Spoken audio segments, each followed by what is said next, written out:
just got dropped off on this 2,000-year-old ancient temple. But we're so high up. Dude, we're surrounded by jungle. See you later. Let's go see what we can find. In this video, we're going to be exploring dozens of ancient temples, all of which hide ancient Mayan secrets from the world deep underground. Everything you guys are seeing now, the Mayans didn't want us to see.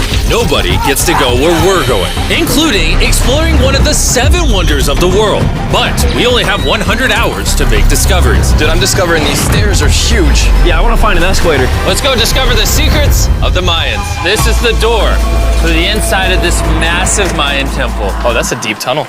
Dibs on going first. That's fine with me. There's booby traps. This temple is over 2,000 years old. This is insane. We're inside an ancient temple right now. Where are we going? Oh my gosh. Oh, wow. The first thing you see in this temple is this giant statue, which is supposedly the corn god inside of a jaguar's mouth. This is so beautiful. My gosh. I'm gonna tell you what I think this means, and you tell me what it means, okay?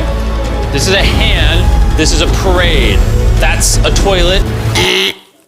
Wrong. Okay. That is not his toilet. That is his earring. Yeah, Jimmy. Oh. So here's the thing. This place is actually a pyramid built on top of a pyramid. So the deeper we go in, the older things get. Be careful, boys. So sketchy, Jimmy. Can't believe the government's letting us do this. It really is crazy. Not even archaeologists are allowed to go back here. How deep underground are we? And after navigating this ginormous ancient temple, we finally made it to the end. Now that we're at the end, you said you had a surprise. Yes, this has been found in the last 2 decades. Whoa, what? It is a funerary mask. This is the face of one of the kings of the Snake Kingdom. The Mayans used masks like this one to shield those that have passed away from dangers on their journey to the underworld. Can I hold it? Yes. This was made over 1,000 years ago. Yes. Which means my great-great-great-great-great-grandparents weren't even alive. Why is this not in a museum? Why is a YouTuber holding this? Get this away from me. Take it, take it. Don't tell anybody. Okay, I totally won't show 200 million people. That's it for this temple, but we are in the middle of a giant city with multiple other ancient temples. And later in this video, even visiting the 7th wonder of the world. Let's find some treasure. This jungle is full of monkeys, snakes, and people have even died to jaguars here. Well, we survived Snake Island. Wait, no, is that a monkey? Sir! Sir! Sir!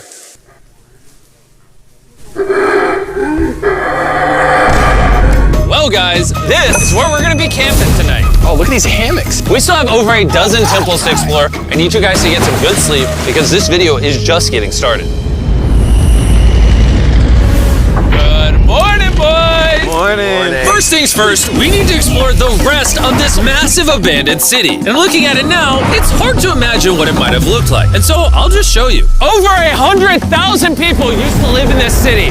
That's what that used to look like. This is what they think these roads look like. There were temples everywhere. It was flourishing. But on the inside, you'd witness magnificent artwork like this. Whoa. This is incredible. One of my favorite part of these videos is when we take old paintings and bring them to life. So this is our best estimation of what they represent. Bro, this is so cool. This is a rare glimpse into what the life of a Mayan looked like 2,500 years ago. This is amazing. No one really thought that was a llama. Can we talk about this for a Dylan, second? you thought that was a llama? Because look, I thought that was the eye, that was the mouth, and I thought that was the leg. Yeah, I thought you were smart. And after I picked on Nolan returned the favor to Tariq with the spider. Tariq, don't move. Stop. Wait. Tariq's gonna quit. My friends have a strange way of having fun, but the Mayan way was arguably stranger. We're standing where a ball court used to exist over 2,000 years ago. This was the first ever team sport to use a ball. As far as we know. Also, the captain of the losing team's head got cut off. Yes. The Mayans are crazy, man. Whoa. This is huge. Yeah, so beautiful. Why don't we build temples like this today? Around 2,000 years ago, this is where the king and his queen lived. But 2,500 years ago, this is what it looked like. Massive crowds of people would gather here and even wait for hours just for a chance to see the king. And here it is today. Let's go check it out. Okay. 2,000 years ago, the king would probably stand here and watch sports from his palace. Kind of cool. Oh my gosh. It's kind of like a labyrinth. Yes, because if you want to protect your king, You make it you make confusing. it confusing. Ernesto, be honest with me. Has anyone ever pressed this block in to see if it reveals hidden treasure? I will not do it. How about this one? How about this one? You're telling me the king didn't build a hidden treasure room 2,600 years ago? Maybe yes, but it's hidden.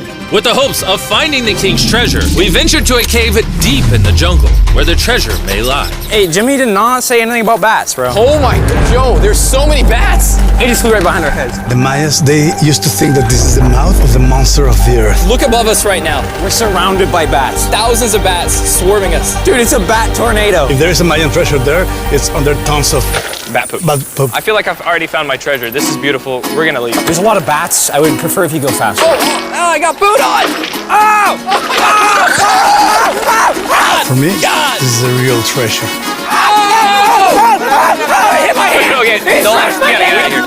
We gotta get out of here. There's absolutely no treasure here. But there's still one more temple that might have treasure. And because it's already dark out, boys, light your torches and let's go on an adventure. If our torches go out before we get to an ancient temple, I'm gonna be very sad. Temple, temple, temple. This is so much cooler with just torches. Let's see what this bad boy looks like. I feel like an ancient adventure. But as it turns out, all right, it's a dead end. This didn't go well either. Everything's a dead end. Oh my God, what was that? There's like a monkey up there. Is that a monkey or a jaguar? Why is this video becoming scary all of a sudden? Make sure you sleep well tonight because I have a big surprise for you in the morning. Let me guess. You guys thought the dozens of ancient temples in this city was the entire video. Yeah. Yeah, I think so. Send the helicopter back? Because to explore even further, we were going to need a lift. I'm climbing these stairs like a dog. We're almost there. There's our ride. We gotta go. Let's go explore some more temples. And where we're going has some of the craziest ancient remains ever built by mankind. And to kick off this location, we're gonna visit this bad boy, which the Mayans used to call the gateway to the underworld. Back in the day, there used to be giant fangs here. What happened to them? They fell off. That seems logical. Let's go explore. Whoa, this is awesome. There's some very special features that I love, like that structure in the middle. Wow, I'm gonna guess this building was the temple. Was it for sacrifices? Yes, you get it. Yes! I got something right. What a nerd. Throw lost his hat. But what our guide really wanted to show us was a cave which Mayans believed humans emerged from. The Maya believe that humanity came from a cave. Deep inside of there is what they call the Tree of Life. And they believe that all of us spawned from this very majestic, beautiful tree deep in this cave. It's so sacred that we're gonna do a ceremony to ask for permission to the spirits of the cave. If I was a betting man, I'd say the spirits are gonna reject Nolan. And as we entered the caves, whoa, okay. This definitely looks sacred. We were met with the ritual our guide spoke of. What is he doing now? He's purifying the entrance of the cave. And it's here where we would seek the approval of the gods. Naturally, I wasn't worried at all. But were the gods really about to let Nolan enter this sacred place? I hope they accept me.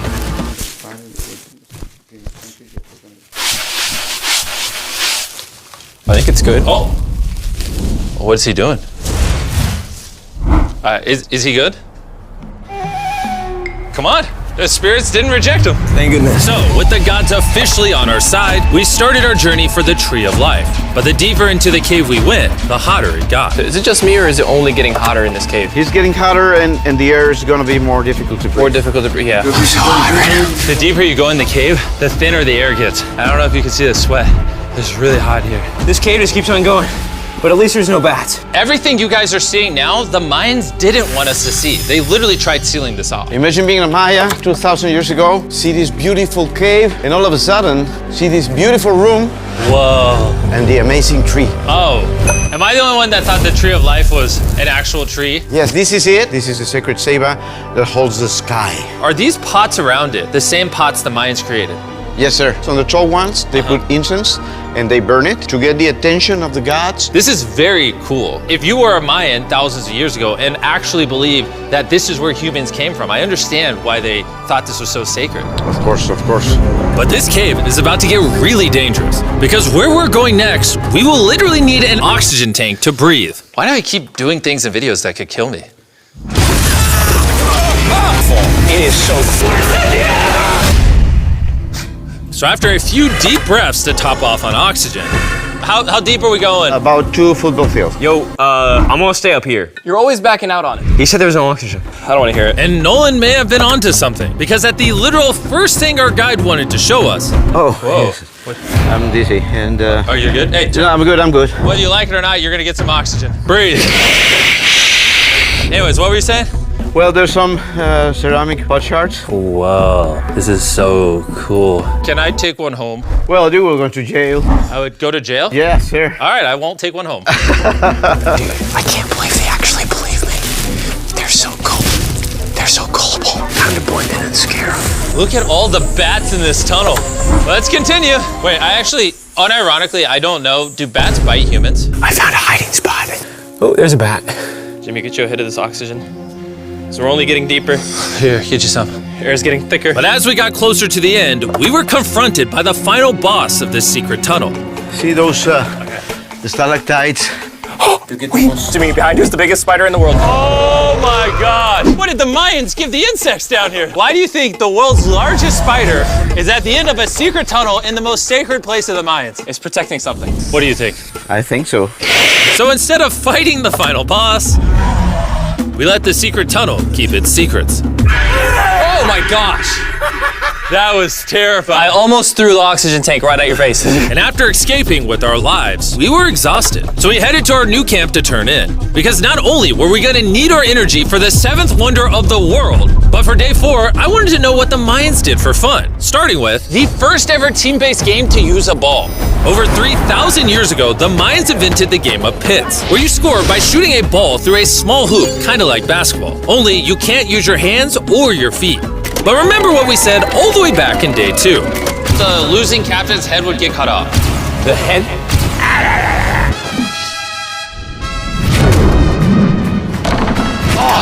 This is hard. Honestly, we're gonna get the hang of it. And although we started to get a handle on the ball, it's safe to say we were still far from scoring. So I even brought in our camera guys to help out. But even then, failure after failure only brought us countless more failures. We might not ever score. But in ancient times, giving up meant literally losing your head. Nolan, you better stand up, bro. And so failure after failure continued until...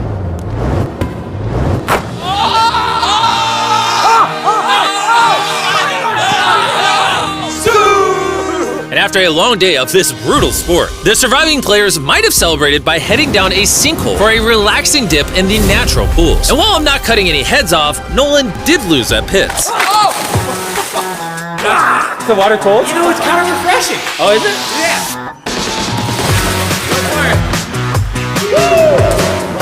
This water feels amazing. It doesn't look like you think it feels amazing. Oh, it's so cold. And although a swim in the cenote is refreshing, the craziest Mayan temple, a literal 7th wonder of the world, is still to come.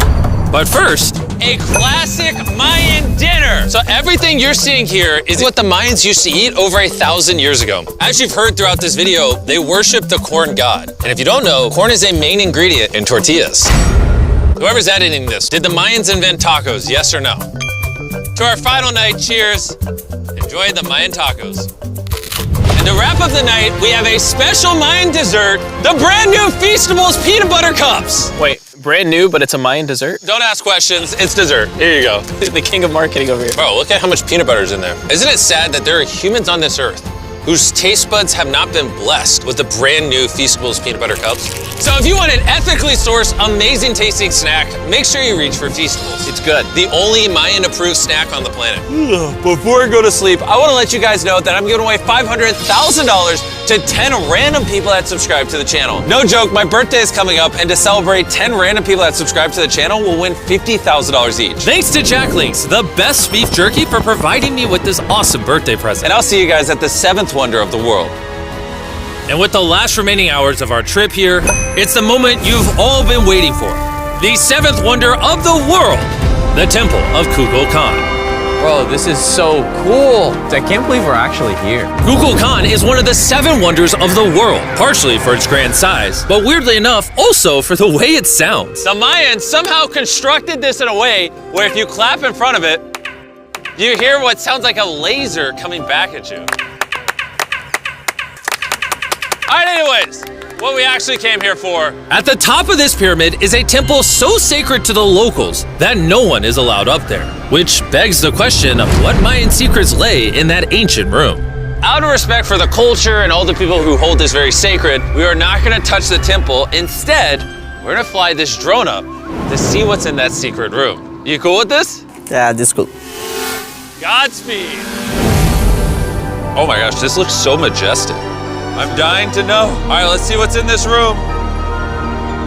Wait, Arthur, the room's empty. Well, 500 years ago, the Spanish came here and they take a lot of the stuffs inside. But before everything was sadly stolen, this is what historians believe the seventh wonder of the world looked like. I'm not gonna lie, it's actually very beautiful. And while we didn't find any gold, I'm grateful that I could even visit these ancient monuments and share with you guys. Erica Dale was found dead, floating silently in Mirror Lake. But the shocking truth behind her death was far from what anyone expected. Daniel Kearns, the respected businessman she secretly loved, and his seemingly perfect wife Megan, both hid dark secrets that would unravel a web of betrayal, silence, and deadly choices. What really happened that night at the cabin will leave you questioning everything you thought you knew. Mirror Lake was the kind of place people moved to when they wanted to disappear from the chaos of city life, nestled between thick pine forests and surrounded by fog-shrouded hills. It was a sleepy town where everyone knew each other's business. Crime was rare. Most days, the loudest thing you'd hear was the splash of fish jumping or the rustle of wind through the trees. So when the body of Erica Dale was found floating face down near the dock one early morning, it sent a jolt through the entire community. It was a local jogger who first spotted her. He was out for his usual route along the lakeside trail when he noticed something unusual bobbing in the water, something that didn't belong. At first he thought it was a mannequin, a leftover Halloween prank maybe, but as he got closer, the truth settled in fast. The authorities were called immediately, within hours. Mirror Lake S1 small police station was buzzing with activity like it had D&T in years. Erica was 32, new to the area, and largely kept to herself. She'd moved to Mirror Lake 6 months earlier, trading a fast-paced job in the city for freelance graphic design and peace by the water. Her cabin sat quietly at the edge of the lake, surrounded by trees on 3 sides. From the outside, everything appeared serene. She had no known enemies, no ex-boyfriends trailing after her, no debts, and no signs of a troubled past. To everyone who met her, she was kind but reserved, friendly but distant. When investigators entered the cabin, there was little that raised concern. There were no signs of forced entry. The door had been locked from the inside. Nothing was missing, and there were no signs of struggle. In the kitchen, a half-eaten dinner sat on the counter, and a wine glass lay shattered on the back deck near the sliding door that faced the lake. It looked like Erica might have slipped while stepping outside, lost her balance, hit her head, and fallen into the cold, dark water. The coroner's report listed drowning as the cause of death. There were no defensive wounds, no toxins in her system, and only a faint bruise on her temple that could be explained by the fall. To the local police, it seemed like a tragic accident. With no clear evidence of foul play, the investigation was brief. Within 2 days, the case was closed. Erica's name became just another sad footnote in the town's otherwise uneventful history, but something about it didn't sit right. Some locals whispered that it felt too neat, too convenient. Others quickly dismissed it. Accidents happened, even in peaceful towns like Mirror Lake. The only person who refused to accept the official story was Erica's younger sister Mallory. She had spoken to Erica just days before the incident and recalled her sounding unusually anxious. Erica had even hinted at wanting to share something important, something she said she had finally figured out. But whatever it was, she never got the chance to explain. Mallory Dale had always been close to her sister, even if distance and time had slowly pulled them apart. When Erica moved to Mirror Lake, Mallory had understood the need for a fresh start. Erica had been through a difficult breakup, a draining job, and a city that never stopped pressing down on her. Mallory had thought the quiet cabin by the lake might finally bring her sister some peace. But now, standing at the edge of that same dock, where Erica's body had been pulled from the water, all Mallory felt was unease. The official story didn't make sense. Erica was a cautious person, by nature careful, methodical, never one to take unnecessary risks. She was also an excellent swimmer. They had grown up spending summers by the ocean, swimming in strong currents and diving off rocky cliffs. The idea that she would slip and drown in still lake water seemed impossible. And that phone call from a few days before Erica's death lingered in Mallory's mind. Erica had sounded nervous, on edge, almost paranoid. She had said, "I think I've figured it out," and then changed the subject. Mallory hadn't pushed. No, she regretted it. Determined to find answers, Mallory returned to her sister's cabin. The police had already combed through it, but she believed they had missed something, some clue hiding in plain sight. The cabin was neat, almost too neat. Erica had always been a bit of a clutterbug, especially when working on a project. But everything looked staged, as if someone had tidied up after her. That's when Mallory noticed the laptop on the desk, closed, but still powered on. She opened it and found it locked behind a password. After several failed attempts, she tried Malika, an old childhood nickname Erica had given her. The screen unlocked instantly. The desktop was mostly empty, except for one folder labeled Photos. Inside, dozens of files had been recently deleted, but Mallory knew her way around recovery software. Within an hour, she had restored a hidden folder called Private. The contents made her heart pound. There were photos, some of Erica alone, others taken discreetly, showing her with a man Mallory didn't recognize. The images were dated over the last 2 months. Some were taken in public, others in the cabin. One file, a scanned document, revealed the man's name, Daniel Kearns. A quick search confirmed he was a respected local businessman, married with 2 children and heavily involved in the community. On paper, he was untouchable. But Erica had been documenting their relationship in secret. Text message, screenshots, notes, even what looked like an unfinished letter all painted a picture of a relationship that started out romantic but had grown complicated. In one note, Erica wrote, "He's not who he pretends to be. I'm scared. If anything happens to me, start here." Mallory printed everything and went straight to the police.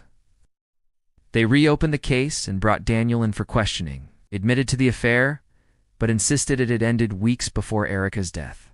He claimed he hadn't seen or spoken to her since. Without evidence placing him at the scene, there was nothing to charge him with. The case stalled again. But Mallory wasn't giving up, not when she could feel the truth still waiting to be uncovered. Weeks passed, and the reopened investigation into Erica Dale's death began to cool once again. Without hard evidence linking Daniel Kearns to the scene, the police had nothing concrete to hold him on. He had powerful friends in town, and his reputation seemed to shield him from real scrutiny. The local news barely touched the story, referring to it as a sensitive personal matter. Mallory felt like she was screaming into a void. She had done everything she could. She had given the police Erica's files, had pointed them straight at Daniel, and still there were no answers. It felt like the case was slipping away again. Then something strange happened. Late one evening, a plain white envelope was slipped through the mail slot of the Mirror Lake Police Department. No return address, no fingerprints, just 5 words scribbled in black ink. "Look in the garden shed." There was no explanation, no signature, no clue as to who had sent it. At first the officers thought it was a prank, but with the case already drawing whispers in town, they couldn't ignore it. The next morning they returned to Erica's cabin to check it out. The shed sat a few yards from the cabin, tucked behind a clump of pine trees. It was small and weathered, filled with gardening tools, boxes of paint, and odds and ends Erica had probably never unpacked. At first glance, there was nothing suspicious until one officer noticed a narrow slit near the top of the interior wall. Climbing up to investigate, he found something lodged in the rafters. A small, weatherproof security camera. It was hidden so well that it hadn't been noticed during the original search, or even during the case's reopening. The camera was old, but intact. It wasn't connected to Wi-Fi, it had a memory card, which had stored several weeks' worth of footage. The officers brought it back to the station, hopeful but cautious. It was possible the camera had caught nothing, or worse, had been wiped clean. The footage was grainy and unstable, especially during the nights, but the camera had a clear view of Erica's back deck and part of the path leading toward the lake. For hours, the screen showed nothing but darkness and the occasional deer. But then came the night of Erica's death. The timestamp read 10:46 p.m. A figure appeared at the edge of the frame, hooded. hard to make out in the low light. The person walked slowly toward the cabin, then paused near the deck. They seemed to be holding something, possibly a flashlight. For a moment, the figure turned, and the light from the deck caught their face. It wasn't Daniel Kearns. It was his wife, Megan. Her face was unmistakable. The footage wasn't clear enough to see what happened next, only that Megan remained on the deck for several minutes. Then the camera shook violently, and the footage went black. It looked like it had been hit or covered. When the police confronted Megan, the walls finally started to crack. Under the weight of the evidence, she gave a statement that turned everything upside down. What had once seemed like a tragic accident, or the work of a secret lover, had taken on a whole new shape. The truth, it turned out, had been far more twisted than anyone had imagined. Megan Kearns had always played the role of the perfect wife. In public, she was gracious, charming, and deeply involved in the community. No one ever suspected the storm that brewed behind her calm expression. When the police brought her in for questioning, she didn't deny being at Erica Dale's cabin that night. She sat still, pale, hands folded, and began to talk. She had found out about the affair 3 weeks before Erica's death. At first, she said nothing. She wasn't surprised Daniel had grown distant, secretive. But what stung was that he had chosen someone like Erica. Younger, mysterious, someone who didn't belong in Mirror Lake. Megan had spent her life building the perfect image, standing beside Daniel at charity events and school functions, pretending not to notice the cracks forming in their marriage. The affair wasn't just a betrayal, it was a threat to everything she had built. Megan admitted she had gone to Erica's cabin that night, not to hurt her, but to scare her. She said she wanted to end it on her terms. She brought a flashlight and a raincoat and parked down the road to avoid being seen. When she arrived, she claimed Erica was alone on the deck, drinking wine. The two argued. Erica wanted Megan to leave. Megan refused. According to her version of events, the confrontation escalated. Erica turned to walk away, and Megan, in a moment of anger, grabbed her arm. Erica slipped on the wet deck, hit her head on the edge, and fell. Megan said she panicked. She tried to shake Erica awake, but when there was no response, she dragged her closer to the edge of the water. She claimed she didn't know what she was doing, that she just wanted the scene to look like an accident. She pushed Erica into the lake and walked away. But the autopsy told a different story. The blow to Erica's head had not killed her. She had been alive, though unconscious. When she entered the water, drowning had taken several minutes. Megan hadn't simply panicked and fled. She had stood there and watched. The prosecutors charged her with involuntary manslaughter. There was no evidence of premeditation, and Megan's confession, along with the shaky video, supported a version of events where rage overtook reason. Still, the town was stunned. The respectable wife of one of Mirror Lake's most powerful men had been hiding guilt so heavy it nearly went undetected. People whispered in the grocery stores and stared at Megan's house whenever they passed. Her children were pulled out of school. Daniel stopped showing up to his office. The Kearns family, once admired, had become a symbol of deceit. Mallory followed the trial closely. She didn't feel vindicated, only hollow.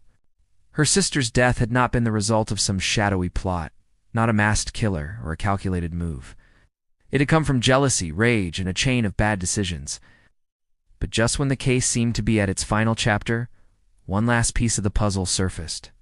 A piece that shifted the entire story again, exposed the darkest truth yet. As the trial wrapped up, most people believed the full story had been told.